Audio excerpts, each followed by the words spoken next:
మన ప్రభువును రక్షకుడైన యేసుక్రీస్తు వారి ప్రశస్తమైన నామానికి మీ అందరికీ వందనాలు, శుభాలు. అందరూ బాగున్నారమ్మా. దేవాదేవుడు మరొక నూతన దినం దయచేసిన దేవదనకు వందనాలు చెల్లించుకుంటూ ఈ దినపు వాగ్దానం ధ్యానించుకుని ప్రార్థన చేసుకుని మన పనులు ప్రారంభించుకుందాం. ఈ దినపు వాగ్దానం, సొమ్మసిల్లిన వారికి బలమిచ్చేవాడు ఆయనే. యెషయా గ్రంథం 40 మాట రాయబడిన మాట, సొమ్మసిల్లిన వారికి బలమిచ్చేవాడు ఆయన. అంటే ఎవరైతే సమస్యలు ఉన్నారో, ఇరుకులు ఉన్నారో, ఇబ్బందులు ఉన్నారో, బలహీనత బాధపడిన అందరికీ ఆయన బలం ఇచ్చేవాడు. ఆయన బలాన్ని దయచేవాడు, శక్తిని దయచేవాడు. ఆయన సర్వశక్తి మంతుడైన దేవాదేవుడు. నిన్ను నన్ను సృష్టించిన సృష్టికర్త దేవాదేవుడు ఏమిటంటే, సమస్యలు ఇంక నా పని అయిపోయిందిలే, నా జీవితం మారదలే, నా కుటుంబం ఇంతేలే, నా బ్రతికింతేలే, నా జీవితం మారదనుకున్న ప్రభు అంటున్నాడు, బలమిచ్చేవాడిని నీకు బలం ఇచ్చేవాడు నేను అంటున్నాడు. ఆయన బలాన్ని, ఆయన శక్తిని నువ్వు పొందుకోవాలి. ఎందుకు పొందుకోవాలంటే ఈ లోకం బలం వ్యర్థమే. దేవుని యొక్క బలం, దేవుని యొక్క ఆశ్రమం పొందుకున్నావు. దేవుడు మనతో ఉంటాడు కాబట్టి దేవుని బలాన్ని ఆశ్రయించాలి మనం. ఇది మనుషుల బలం వ్యర్థమే.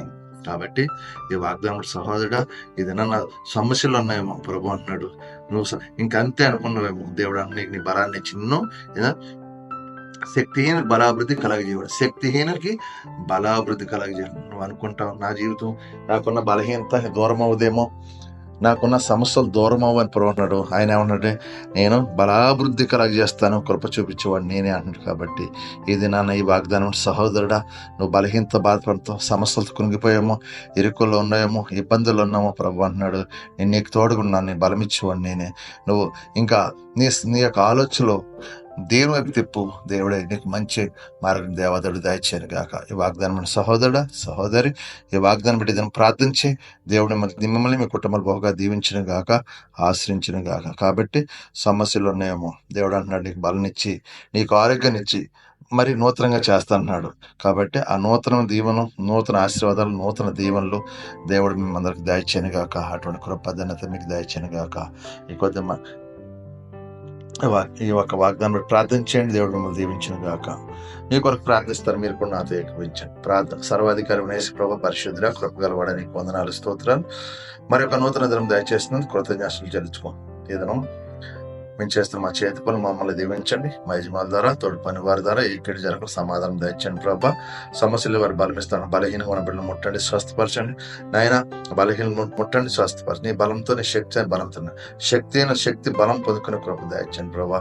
వాళ్ళ చేతి పనులు దీవించి వాళ్ళ కష్టార్జితం వ్యర్థం పోకుండా సహాయం చేయండి ప్రభా. నీకు వందనాలు.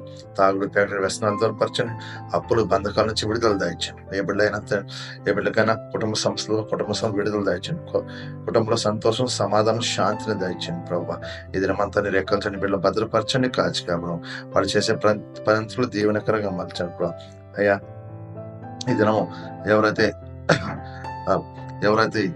పుట్టినరోజు, పెళ్లి రోజు జరుపుకుంటున్నారో, ఆ పుట్టినరోజు, పెళ్లి రోజు జరుపుకునే ప్రభు దయచి, ఇలాంటి పుట్టినరోజు, పెళ్లి రోజులైనా జరుపుకునే బిడ్డలుగా దయచేయమన్నాడు. తండ్రి మీకు వందనాలు, స్తోత్రాలు. కృప చూపించి, దీవించి, ఆశ్రయించి, మీకు బిడ్డలందరూ బలపరిచి, స్థిరపరచమని, మీకు మహిమకరంగా జీవించి కృప దాచి, ఈ దినమంతా నీ బిడ్డలు నీ రెక్కల చాటును భద్రపరిచి, దాచి, కాచి కాపాడు, మీ కృప చూపించమని, మీకే మహిమా ఘనత ప్రభావం పొందుకుని యేసు పరిశుద్ధముడు తండ్రి, ఆమేన్.